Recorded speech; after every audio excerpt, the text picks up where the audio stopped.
Hello survivors and welcome to another Walking Dead Road to Survival video, and in this video we're going to take a first look at the upcoming S Class promo Alpha.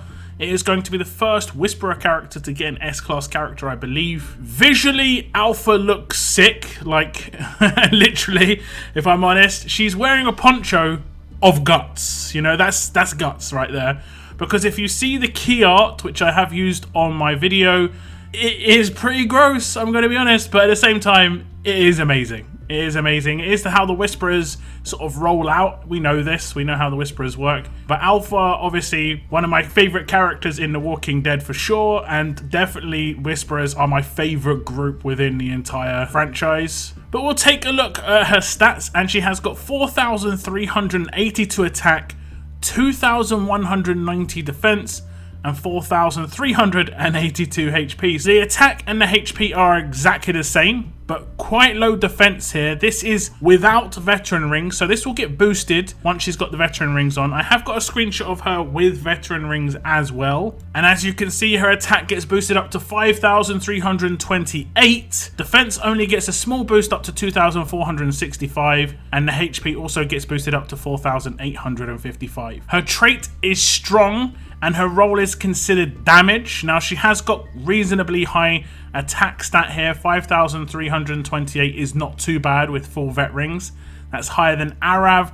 That's only about 100 less than Priya, so that's not too shabby at all. That defense is going to be a problem, however, and she kind of reminds me a little bit of Krista, but just a little bit more balanced towards defensive stats, as Krista has a lot more attack. Now we'll take a look at her rush, and it's called Shattering Thrusts. It is a 76 AP cost rush.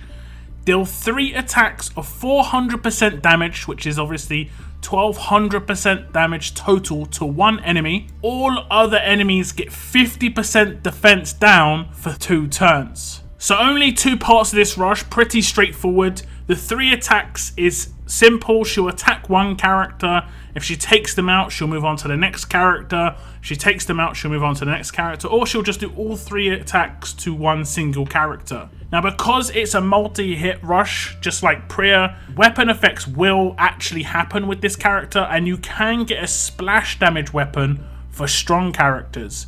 It's the cricket bat. I believe it's in the 4-star weapon token wheel, and that means that Alpha could do some extra damage with that in her hands on her rush as well as her basic attacks. Now, the second part of this is all other enemies get minus 50% defense for 2 turns. Now, this is extremely strong because she doesn't actually have to target the central character. She can target a character on the sides, and then all other enemies are getting the defense down. Obviously, she's a melee character, so she can go on a melee attack team with the likes of Arav, Davey, and these characters are going to take massive advantage of that defense down, which is actually pretty decent. Minus 50% is quite high. S-Class characters can roll around with 10 to 12k defense quite easily. Once they're down to 5 and 6k, that damage output from your heavy damage dealers on attack just gets massively boosted. So I really like this rush, particularly the second half.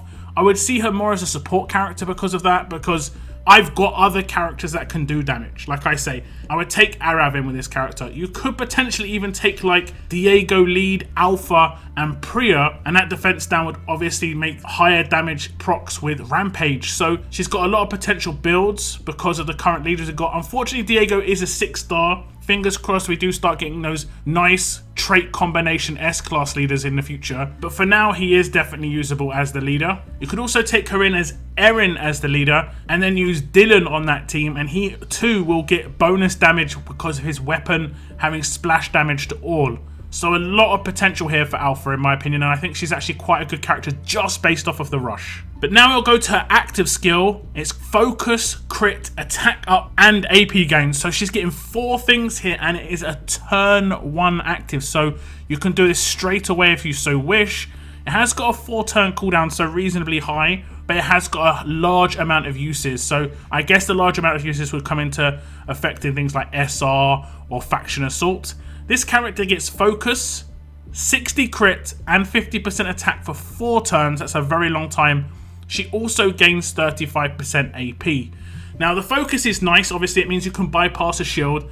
Doesn't mean too much with the rush because of the non-adjacent defense down like I talked about before, but it means she can focus any character that she wants with her rush and just take them out. 60 crit is nice because her actual rush attacks can crit too, so that's going to give a bonus. The attack bonus, of course, is going to increase the amount of attack output she's got. Now the last part is just a little bit disappointing, obviously. 35% AP will not be enough to get her 76 AP rush to give a natural turn 3 rush, so you will have to use 8% weapons with her if you want to give her a natural rush or command her. That's the only downside with that active. Is seeing as I do see her as mainly an attack team character, it's a shame that she didn't have a bit of a better combination. For instance, 66 AP rush and a 40% AP boost would give her a natural turn 3 rush after doing that active and a basic attack. Still powerful, it just means you have to decide whether you're going to use it or not. It also means that you've got to decide how you're going to build your team around her if you do want her rushing quickly. Now, Alpha does have a specialist skill, and she is going to be the first S Class Disarming character. If you don't know what Disarm means, it means this character will never trigger a special or epic weapon effect that activates when an enemy character is defending. When this character performs a critical attack on a human enemy, that enemy will be disarmed for 2 turns. Disarmed characters lose any slot 3 special effects granted by their weapons. This means stun on defense, absolute defense, impair on defense, basically anything in that 3rd slot which is based on them being attacked or attacking.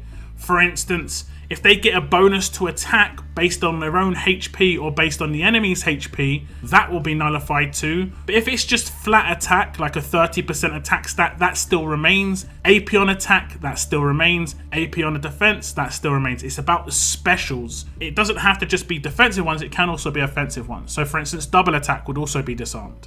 But even if she doesn't disarm somebody, she can never trigger stun on defense. So there's no risk of her attacking people with stun on defense weapons. And it also means she doesn't need to run no stun resist mods too much. Generally on a disarming character, especially one on an attack team, it's good to run things like taunt and confuse resist, just because those are the more likely actives and rush effects that you're going to come up against, especially currently. You'd only need to run stun resist if you planned on taking Alpha in against Mercer teams, because leader skills are not affected by the disarm specialist skill. Now Alpha does not have an attached weapon, even though in her key art she does have a spear in her hands. So things could change once she is fully released, but it's likely that her weapon's going to be released separately, kind of like Frost and some other characters in the past. But it also gives you a lot of control over what sort of weapon you'd want to put in her hands. For instance, I personally have Disarm Bruce, and these are the weapons that I use on him.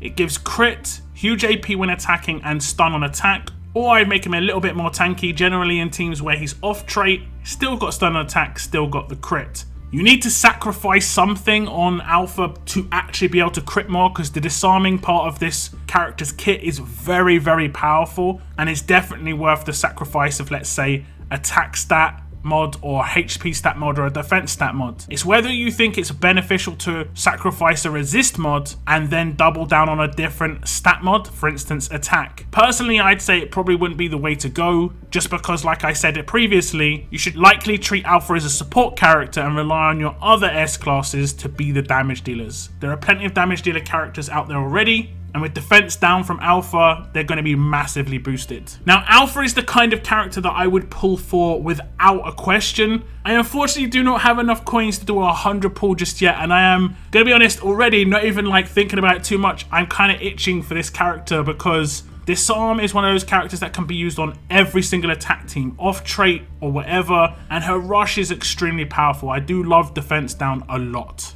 It's just a shame that she is 76 AP. If she was 66, that could have been the thing that toppled it over for me. I'm going to have a long think about what I'm going to do with this character. I still need 8,000 coins to get an 100 pull. And I guess for me at least, it's a shame that she came out now rather than, let's say, a month's time. But do tell me what you think about Alpha. Are you happy that the Whisperers are starting to make an appearance in Road to Survival S-Class era? Are you going to be pulling for this character? Do let me know in the comments. That is the end of my video. Thank you very much for tuning in, and as always, keep on surviving, guys.